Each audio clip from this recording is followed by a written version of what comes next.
এই কোরআনের চাইতে দামি আর কোন কিতাব নাজিল করলে তুমি নামাজ পড়তা?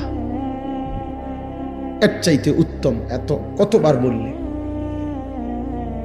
আল্লাহর নবী সাল্লাল্লাহু আলাইহি সাল্লাম, আল্লাহর কসম বন্ধু, উম্মতের আমল নামা নবীজি সাল্লাল্লাহু আলাইহি সাল্লাম হাসরের ময়দানে দেখবে।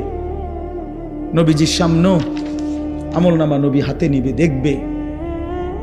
যখন আমল নামা হাতে নিয়ে দেখবে নবী, পৃষ্ঠার পর পৃষ্ঠা ফজরের নামাজ নাই, 5 ওয়াক্ত নামাজ নাই, হালাল রিজিক বলতে কিছু নাই, 30 বছর সুদের টাকা, ঘুষের টাকা, কিস্তির টাকা, 30 বছর ধরে নাচ গান, নাটক, সিনেমা, ঘরে টেলিভিশন, বাজারে টেলিভিশন, স্ত্রী বেপর্দা, ছেলেটা নামাজ পড়ে না, মেয়েটা পর্দা করে না, নিজে বিড়ি সিগারেটের মধ্যে আসক্ত, কারো নামাজ নাই, বন্দিগি নাই, কোরআনের তিলাওয়াত নাই।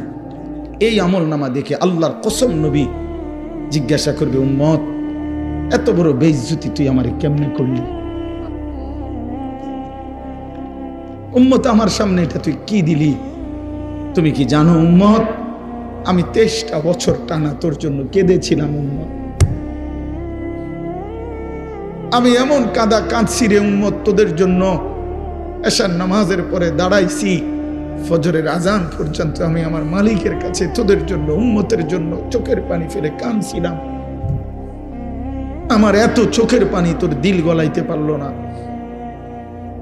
আমি তায়েফের পাথরের আঘাতে আমার পিঠটা চালনির মতো ছিদ্র ছিদ্র হয়ে গেছে রক্তে। আমি বুকে পেটে 2টা পাথর বাঁধছি ক্ষুধার কষ্টে। আমি উহুদের দান শহীদ করা রক্তে উহুদের ময়দানে পড়েছিলাম বেহুশ হয়ে। আমার ঘরের চুলায় 3 মাস রান্নার জন্য কোনোদিন চুলায় আগুন জ্বলে নাই। আমার এত চোখের পানি, এত রক্ত, এত ক্ষুধার কষ্ট, কিছুই তোর মন গলাইতে পারলো না, তোরে সেজদা দিতে পারলো না। এটা আমার সামনে কি আনলা? আমি এই আমল নামা নিয়ে আল্লাহর সামনে কেমনে দাঁড়াবো? আমি কেমনে বলবো আমার মালিকের কাছে আমি কি সুপারিশ করব? আমি কেমনে বলবো রব্বুল আলামিন এটা আমার শ্রেষ্ঠ নবীর শ্রেষ্ঠ উম্মতের আমল নামা?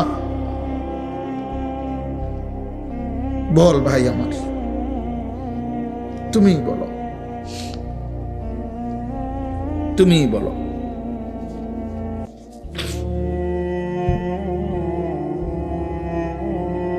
এত বিপুল পরিমাণ মুসলমান আমরা,